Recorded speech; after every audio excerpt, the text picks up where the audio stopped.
Bonjour tout le monde, j'espère que vous allez bien. Donc dans cette vidéo, on va parler de business en ligne, de focus, de comment faire plus dans son business sans être dérangé systématiquement, donc comment être plus productif. Donc dans cette vidéo, je vais vous montrer des outils, donc là concrets, on va pas juste parler. Donc je mets pas ma webcam aussi, de toute façon, je sais que ce type de vidéo ne fera pas beaucoup de vues. À chaque fois, de toute façon, les vidéos intéressantes font très peu de vues en général. Et dans cette vidéo, en plus de mes outils personnels, je vais vous partager des outils utilisés par les membres du groupe Telegram.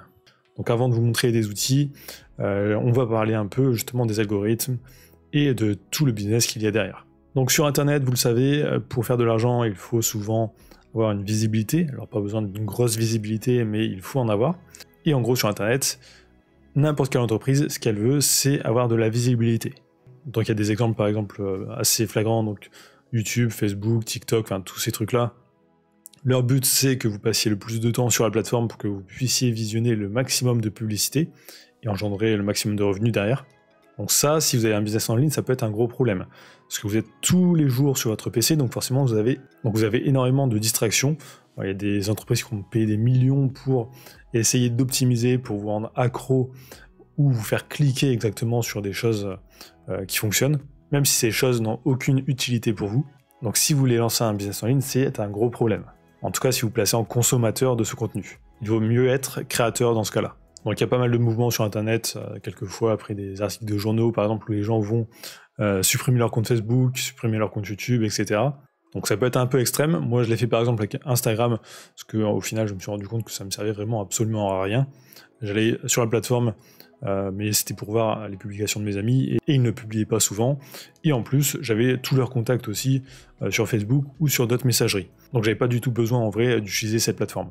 Donc la première solution pour être un peu plus productif et éviter de perdre son temps, c'est de voir est-ce qu'on a vraiment besoin d'une plateforme, d'un réseau social, d'une application, etc. Et si c'est pas le cas, de supprimer. Ensuite, deuxième possibilité, c'est de bloquer du contenu sur ces sites. Donc là, je vais vous faire voir quelques extensions Chrome qui permettent de le faire. Par exemple, Facebook, à la base, c'est très bien. On peut rester en contact avec des amis. C'était un peu ça le but au départ. Mais au fil du temps, ils ont ajouté les shorts, ils ont ajouté les stories, ils ont ajouté du contenu publicitaire à fond, des recommandations de contenu dont on n'a même pas liké la page ou ce genre de choses. Donc que du contenu viral. Donc au final, le contenu de nos amis que l'on voulait voir, il a été noyé dans ce fil d'actualité. Et clairement, le Facebook où vous êtes inscrit normalement à la base, c'est plus du tout celui que vous voyez aujourd'hui. Donc si vous n'avez pas envie de quitter les réseaux sociaux totalement, à chaque fois en général, il y a des extensions Chrome, Firefox, ce genre de choses, qui vont vous permettre de virer toutes ces choses inutiles et de garder par exemple que ce qui vous intéresse vraiment. Par exemple là, pour Facebook, il y a une extension gratuite qui s'appelle Facebook Purity, qui permet en fait de customiser un peu tout ce qui va s'afficher et de supprimer par exemple toutes les recommandations, toutes les vidéos virales, toutes les publicités, enfin vraiment tout ce que l'on souhaite, et de récupérer un peu le Facebook qu'il y avait au départ, là où il y avait vraiment que nos amis, les pages que l'on suivait et les groupes. Donc sans contenu non désiré. Donc j'essaierai de vous mettre tous les liens des logiciels et extensions dont je vais vous parler dans la description. Donc là, comment ça se passe par exemple sur Facebook? On a un petit bouton ici qui s'affiche ici, FBP, et ici on peut choisir qu'est-ce qui va s'afficher sur notre fil d'actualité. Donc là par exemple j'ai bloqué les sponsors, les jeux, les personnes que peut-être que je connais, les auto-tag suggestions, enfin vraiment plein de trucs.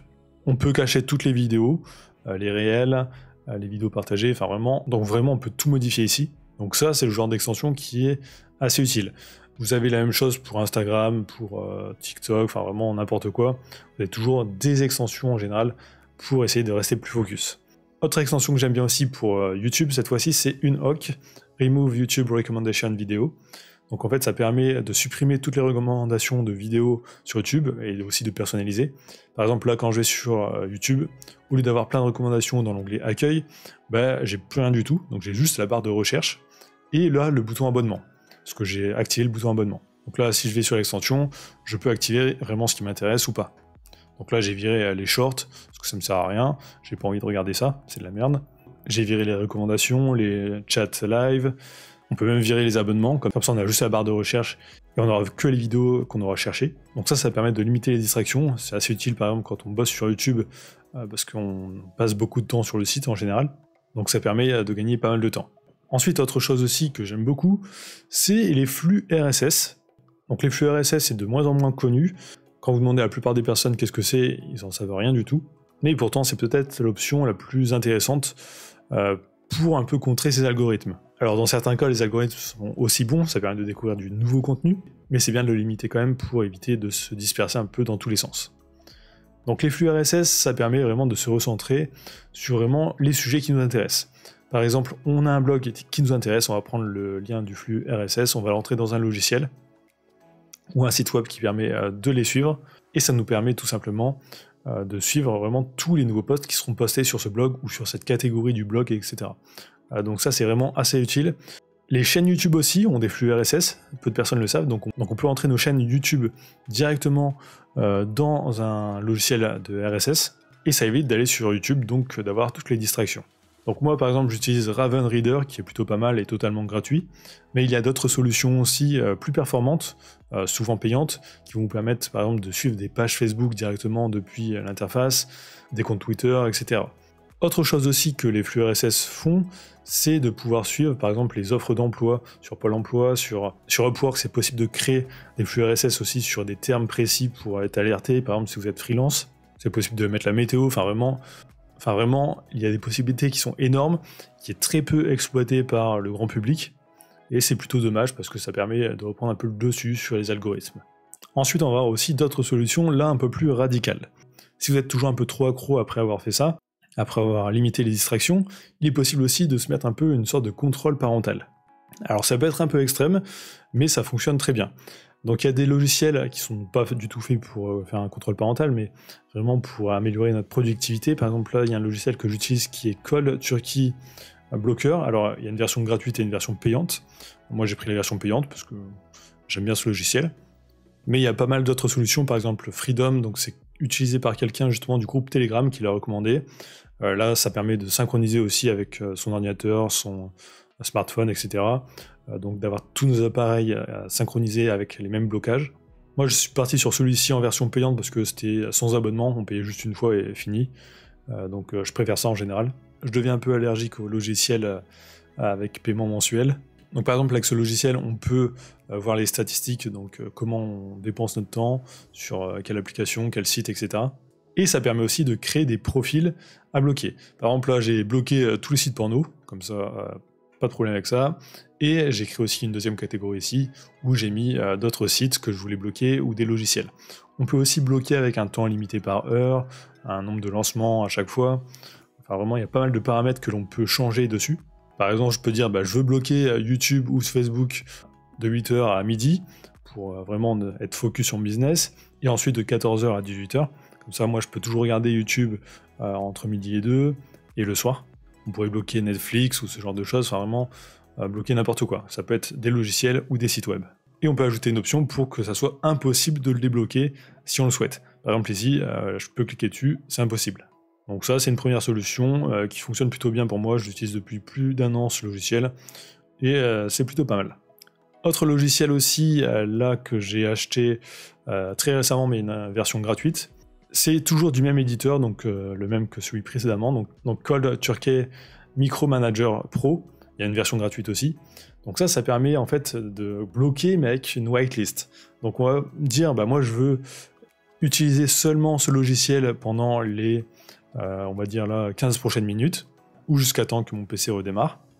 Et pendant ces 15 prochaines minutes, la seule chose que je pourrais faire sur mon PC, c'est utiliser ce logiciel, ou ces logiciels si on en a mis plusieurs, donc ça va dépendre. Et on peut aussi ajouter une sorte de Pomodoro timer, donc pour dire je veux bosser pendant 25 minutes, et faire 5 minutes de pause à chaque fois.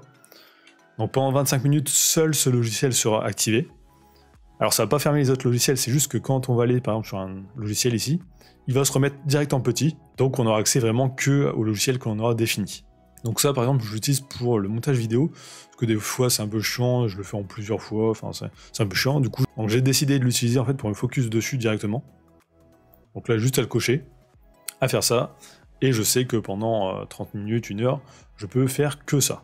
Donc ça m'évite d'aller voir quelquefois sur des sites entre deux, regarder des vidéos, etc. C'est un peu extrême, mais il faut bien comprendre que sur le web, tout est fait pour essayer de vous prendre votre temps, donc d'essayer de vous distraire. Donc quelquefois, utiliser ce genre de solution peut être assez utile. Donc en version gratuite sur ce logiciel, vous pouvez le faire qu'un logiciel à la fois, mais si vous êtes en version payante, vous pouvez en mettre autant que vous le souhaitez, si vous avez besoin de plusieurs logiciels pour bosser sur un même projet. Moi, ce que j'aime bien aussi, c'est le Pomodoro dessus, parce que vraiment, c'est un Pomodoro où on est forcé de le suivre. Contrairement, par exemple, aux extensions Chrome, aux petits logiciels Pomodoro, où ça vous met juste un timer. Un timer, si vous êtes fatigué ou ce genre de choses, vous allez vite vous dire « Oh, tant pis, je vais arrêter ou je vais faire quelque chose d'autre ». Alors que là, vous êtes vraiment forcé. Donc aussi, sur le groupe Telegram, il y a pas mal de personnes qui utilisent Pomodoro. Donc quelqu'un, par exemple, a partagé cette extension Chrome qui a l'air de bien fonctionner. Autre chose aussi, ultra intéressant, que j'ai oublié pour les flux RSS, c'est que l'on peut convertir nos newsletters en flux RSS. Donc au lieu de recevoir toutes vos newsletters dans votre boîte mail et de l'encombrer, donc c'est un peu chiant en général, vous pouvez les générer en flux RSS, par exemple avec ce site totalement gratuit, killthenewsletter.com. Vous donnez un nom à votre flux RSS, par exemple, ici, moi, on va dire ça, je fais créer. Ça m'a créé une adresse email. Cette adresse email, je peux l'utiliser pour m'inscrire sur une newsletter ou une capture d'email ou ce genre de choses. Et tous les emails qui vont arriver dans cette boîte mail vont être transférés aussi au flux RSS qui est juste ici. Donc vous pourrez le rentrer ensuite dans votre logiciel et avoir toutes les newsletters ici. Par exemple, là je l'ai fait avec Antoine BM, Thomas Géo, etc. Donc on peut voir toutes les newsletters qui sont là. Et ça permet aussi de garder un historique parce que ça va le garder dans votre logiciel. Donc ça c'est assez utile pour ne pas encombrer en plus votre boîte mail. Autre chose aussi utilisée par moi-même et aussi certains des membres du groupe Telegram, c'est brain.fm. Là, ça va être en gros des sortes de musique ou des sons que vous allez écouter quand vous allez bosser pour rester focus. Donc en gros, alors il y a un truc scientifique derrière où ça va mettre un son légèrement différent dans une oreille et dans l'autre. Ça va créer un décalage et normalement un peu synchroniser votre cerveau pour être focus. Donc je vous laisse aller voir un peu le papier là, scientifique sur ça. Mais en gros, sur certaines tâches, ça permet d'être plus focus. Et je l'ai testé, et c'est vrai que sur certaines tâches, ça peut être assez intéressant. Donc moi, perso, ça fait plusieurs années que je l'utilise. Alors, je l'utilise pas tous les jours, j'utilise vraiment de temps en temps. Donc là, vous avez vraiment tous les logiciels et outils pour être un peu plus productif et essayer de bloquer les distractions. Il y a une chose ensuite à faire, c'est plus vous faire un plan pour la journée, pour la semaine, pour le mois.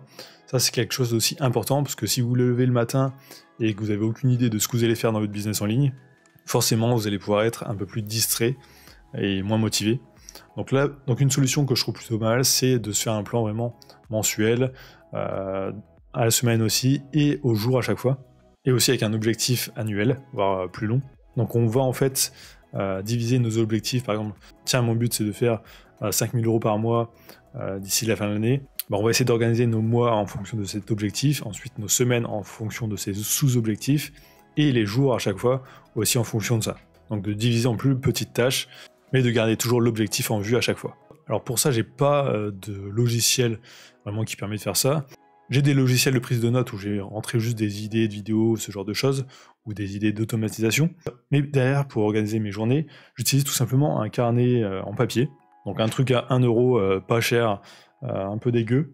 Et pour chaque jour, je vais mettre mes objectifs, qu'est-ce que je dois faire, les tâches, etc. Et je trouve que ça fonctionne très bien.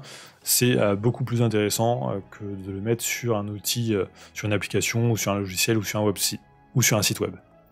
Je trouve ça beaucoup mieux en papier, et de l'avoir toujours sur son bureau posé. Et le soir en général, ce que j'essaie de faire, c'est de noter à chaque fois mes objectifs pour le lendemain. Et les tâches à faire. Comme ça, directement, le lendemain, quand je me lève, je sais quoi faire exactement. Donc voilà, j'espère vous avoir aidé à être un peu plus productif et à virer toutes ces merdes des algorithmes.